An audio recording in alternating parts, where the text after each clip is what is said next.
Tractor पलट गया है और इतना प्यार मिल जाए ना तो ज़िंदगी में सब दुख ही ख़त्म हो जाता है। नमस्ते दोस्तों, आज के ब्लॉग में स्वागत है।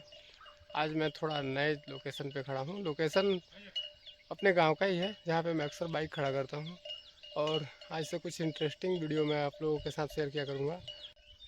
5-6 दिनों से तबीयत ज़्यादा ख़राब है, बच्चे का भी और मेरा भी। उसी का ठीक कराने के चक्कर में मेरा भी ख़राब हो गया और अभी मैं जा रहा हूँ अपने हेल्थ का रिपोर्ट लेने कि क्या क्या इशू आता है मेरे हेल्थ से रिलेटेड। बाइक को यहीं पे खड़ा रखने का मेन रीज़न ये है कि अब इससे अंदर जाना मुश्किल हो जाता है, खासकर बरसात के मौसम में। और हमारे साइड बारिश होना शुरू हो गया है कल से, तो अब किसी रिलेटिव के यहाँ गाड़ी रखेंगे, मामा के यहाँ रखता हूँ। तो फ़िलहाल चलते हैं अब मेडिकल शॉप में और वहाँ पे अपना ब्लड सैंपल दे के देखता हूँ रिपोर्ट में क्या आता है। उम्मीद करता हूँ आप लोग भी मुझे सपोर्ट करेंगे। और चलिए चलते हैं फिर मेडिकल के लिए। आप लोगों का फर्स्ट टाइम है तो सब्सक्राइब भी कर लीजिएगा, वीडियो अच्छा लगे तो। फिर चलते हैं।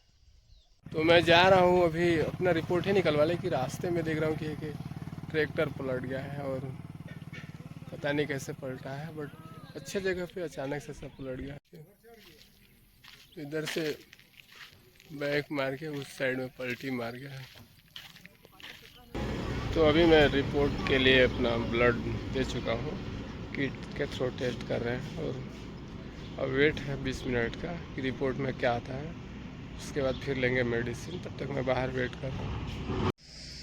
तो मेरे रिपोर्ट में थोड़ा ज़्यादा लेट है तो मैं आ गया था, बगल में एक नदी है उसे देखने, लेकिन ये भी अभी गर्मी में पूरा सूखा सूखा सा है, तब देखूँगा क्या। अब वापस चल रहा हूँ भाई। यहाँ नीचे से ऊपर चढ़ने में सांस फूलने लगा क्योंकि 5-6 दिनों से फीवर है और बच्चे का इतना तबीयत ख़राब था ना कि समय ही नहीं दे पाया अपना ट्रीटमेंट के लिए।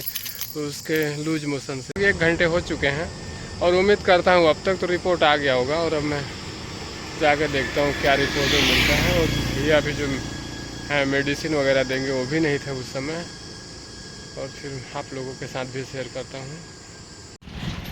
तो अभी मैं ले चुका हूँ ये अपना किट और कुछ मेडिसिन इसके साथ में, और रिपोर्ट में वैसा कुछ खास निकला नहीं है, बस शायद थकान और ज़्यादा धूप वूप में वर्क कर दिया, इसकी वजह से हेल्थ का इशू आया था। तो डॉक्टर ने बताया कि नॉर्मल फीवर है और उसके लिए कुछ दवाएं एंटीबायोटिक दे दिए हैं। और अभी मैं जमई मोड़ में खड़ा हूँ, ये जो रास्ता है अपने घर जाने के लिए, और पीछे वाला जो बनारस टू रायपुर रोड है, हाईवे है। अब यहीं पे मैं इंतज़ार कर रहा हूँ अपने एक दोस्त का जो अभी निरीक्षण में गए हैं, कुछ उनका वर्क है गवर्नमेंट डिपार्टमेंट का, तो काफ़ी साल बाद मिले हैं, तो फिर उसके बाद उनसे मुलाकात करके चलूँगा। तो कुछ देर में इंतज़ार कर रहा हूँ मैं उनका। अभी मैं काफ़ी समय से इंतज़ार कर रहा था अपने दोस्त का, और उनसे बात की है तो वो बताया कि उन्हें कुछ और लेट है और बच्चे का भी तबीयत ख़राब है। तो अब मैं भी चलता हूँ घर में और आप लोग ब्लॉग में कंटिन्यू बने रहिए। और अब घर चल के फिर इसमें थोड़ा विस्तार से बातें करेंगे क्या हुआ। आ गया हूँ अपने मामा जी के घर और अब यहीं गाड़ियाँ छोड़ने का काम करूँगा। और जैसे आया हूँ शायद पीछे से गुड़िया दरवाज़ा भी ओपन करके देख रही है, तो चलता हूँ मैं मामा जी के घर। तो मामा घर गाड़ी बाहर ही छोड़ दिया हूँ और ये है मामा जी का घर। अब चल रहा हूँ मैं अपने घर यहाँ से पैदल, और हर साल बरसात में इनके यहाँ गाड़ी छोड़ना पड़ता है क्योंकि मेरा घर बहुत ज़्यादा ही उस पगडंडी रास्ते में है ना, जहाँ पे बरसात में पैदल चलना भी बहुत मुश्किल होता है। ये है मेरे गांव की गलियाँ जिसमें होकर मैं इसी लाइन में, बहुत नीचे मेरा घर है, तो वहाँ तक जाता हूँ। तो अभी लास्ट घर के पास पहुँच चुका हूँ। यहाँ से अपना घर तो दिख नहीं रहा, लेकिन सामने वाले जो सीन है ना पेड़ के, वो दिखने शुरू हो गए हैं। और मेरा एकदम किनारे वाला घर है, जंगल के पास ही, इसलिए सुंदरता थोड़ा बढ़ ही जाती है। तो ये समीप आ गया मैं, और ये रहा वो रास्ता जो आप हर वीडियो में कभी न कभी देख लेते होंगे। इसी से अब पूरा बरसात गुजारना होगा पैदल चल के। और ये भी सूखा है, इन सब में पानी बहता रहेगा, उस समय बारिश हो जाएगा तो, और इसी में चल के गुजारा करते। सामने में जो घर दिख रहा है ना मेरा है, और उसके बगल में या सामने में उसके जस्ट पीछे ये पूरा जंगल है। और इधर ये जो दिख रहे हैं पूरे खेत की क्यारियाँ हैं और पगडंडी रास्ता है, इसीलिए इसमें बाइक चलाना जाना बहुत मुश्किल हो जाता है।